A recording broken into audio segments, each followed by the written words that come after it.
moments later.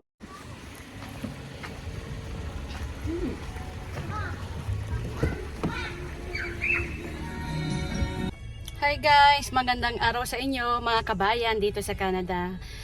So, ngayon ay pangalawang araw ko na po sa day off ko. So, bali, 4 na araw po ako nagtatrabaho bali, 4 days work, 4 days off. So, doon sa 4 na araw, 12 hours a day. Tapos, after 4 days, day off. So, ngayon, day off ko, lalabas po kami ngayon. So ayun, so day off ko ngayon. So mamimili kami siguro, punta kami siguro ng Shoppers o kaya sa Safeway. Dati kunin mo yung galon. Kasi yung namin ginagamit namin dito na tubig, dati kasi yung bottled water. Pero medyo magastos po yun guys. So yung bottle na lang po na malaki yung binibili po namin kasi dito naman sa bahay may water dispenser. So yun na lang po yung sinasakada namin pag ubos na. So ayun, balik po tayo ulit sa trabaho ko. Doon sa trabaho ko guys sa hospital, 4 days work, 4 days off. So yung 4 days off ko, usually 2 days lang ang pahinga ko dyan kasi nagpipik po ako or kumukuha po ako ng extra hours. So yung 2 araw ko, kinukahanan ko siya ng trabaho. So double pay yun guys. Kumbaga, pag nag-day off ako at nag-pick po ako ng schedule sa araw ng day off ko, minsan nag-times 2. So, ibig sabihin, kung 12 hours ang trabaho ko, doon sa day off ko, na nagtrabaho ako, 11 hours ang bayad, so times 2. So, 22 hours ang bayad sa akin, doon sa isang araw ko. Tapos, ang per hour ko guys doon, 58.74. So, 22 hours plus 50 times 58.74, yun yung kinita ko po sa isang araw ko, sa day off ko po guys. So, gagawa siguro ako ng ulit vlog guys about sa pay stub o payslip. O doon sa nag-message po sa akin kung magkano daw kinikita or magkano daw ang per hour ng care aid o healthcare assistant dito sa Canada. So, gagawa po ako ng separate vlog doon. So ayan po yung tinitirahan namin dito sa Port St. John. Ito po ay apartment or townhouse? Townhouse, no? So ayan po yung namin dito. So dadaan po kami. So dadaan lang kami ng saglit dito sa may sa may mailbox. So titingnan namin kung check ng asawa ko kung mayroon akong sulat, mayroon kaming sulat dito. So ayan yung mailbox dito sa amin sa tirahan namin. Yung dati kasing tirahan namin sa Dawson guys, yung mailbox nasa harap na ng bahay. Pero dito ay nakaseparate.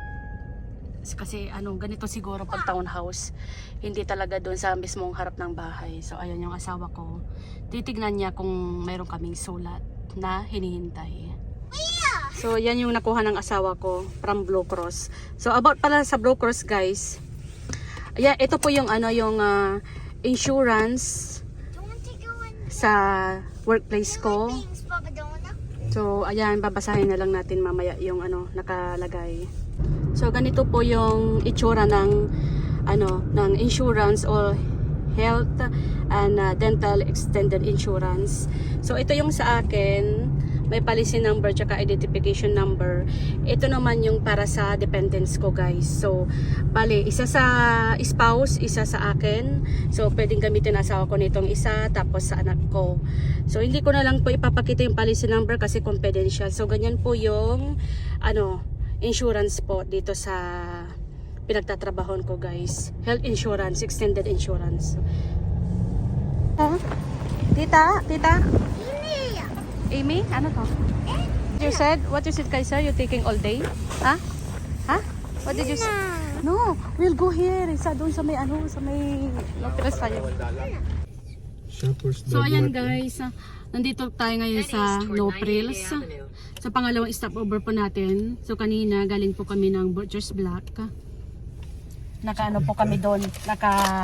Almost 100 din po kami doon sa Butcher's Block, mga karne-karne lang yung guys. Tapos pangalawang stopover namin dito sa No Frills, ito naka 116 ako. So magkano na? 200 plus na. Then every 2 weeks po kami namimili or nag-grocery every 2 weeks. So mga isang buwan po namin sa pagkain guys, aabot ng 700 or 650 ganon. Kasi hindi ngayon daddy na, ano na eh, 200 plus na eh. Oo, 200 plus na. Tapos pupunta pa kami sa Safeway. Pangatlong Safeway stopover o na yon ano ay yun? Shoppers Safeway or Shoppers kasi doon naman tayo bumili nung tubig nung time na yon. Head east toward 98th Street. So every weekly kasi doon kami namimili ng Turn pagkain. left onto 98th So Street. yun pa yung mga ano lang yun guys, sa yung 100 plus mga gulay pa lang yun, mga inkan na gatas, ganon, yung asukal, yun pa lang yung sa no frills. Then yung sa butcher's block, mga karne-karne yun, mga Turn left onto 104th Avenue. pork, beef, ganon. Tapos iba pa yung mga mga miscellaneous guys, yung pagkain namin sa labas, kakain kami sa labas or magti-take away kami. So ayun, malaki din ang nagagastos din namin dito sa Canada guys, monthly. So yung kinukwenta ko guys, sa pagkain 600, iba pa yung mga kinakain namin sa labas, tapos pa take out. Abot siguro ng 700 ang isang buwan namin sa pagkain pa lang. So syempre dito sa Canada guys, hindi pwedeng magtipid or tipidin mo yung sarili mo sa pagkain kasi yun yung lakas ng katawan natin sa pagtatrabaho. So hindi pwedeng pa-noodles o dilata tayo dito guys. Kasi yun lang yung lakas po natin para sa pagtatrabaho natin. Kaya yun, bawal din magtipid. Magtitipid siguro sa ibang bagay, pero sa pagkain hindi dapat titipirin yan. So ayun, kita ulit tayo mamaya. So ayun, sawa ko na lang guys yung pinababa ko dyan. Bibili siya ng tubig. So magkatabi ang Shoppers tsaka Safe on Foods. So ayan. So ayan, hindi na lang kami sumama kasi andito yung anak ko. Hintayin ko na lang yung asawa ko.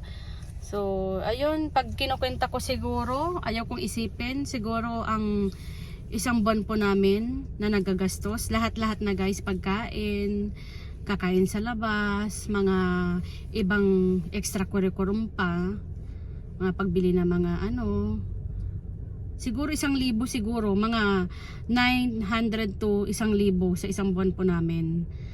So magastos din guys, no? Kaya mahirap din kuminsan ang tumira dito sa Canada kasi pag i-convert mo, hindi naman ako magko-convert, pero pag iisipin mo yung 1,000 sa isang buwan namin dito sa Canada, napakalaking halaga na po yun sa Pilipinas. Marami na rin pong mabibili yun, kaso nga lang kasi hindi rin maiiwasan kasi necessity po natin yun, kumbaga basic needs po natin yun.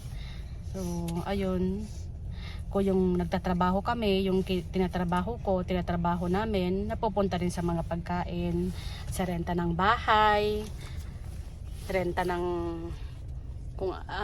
bayad sa sasakyan, insurance sa sasakyan. So ayun, halos sa hindi agad makakaipon dahil napupunta nga doon sa mga sa mga basic needs. So, ayan. So, maraming salamat ulit guys. Hanggang dito na lamang po siguro yung pagbablog ko. So, ito na lang po yung ipapakita ko sa ngayon sa daily life namin dito sa Canada. So, kung bago ka lang sa channel ko guys, huwag mong kalimutan mag-subscribe ng channel po natin. Tsaka, pakilike na rin po yung mga video na ginagawa po natin. Tsaka, pakishare na rin po. So, hanggang sa muli guys. Bye!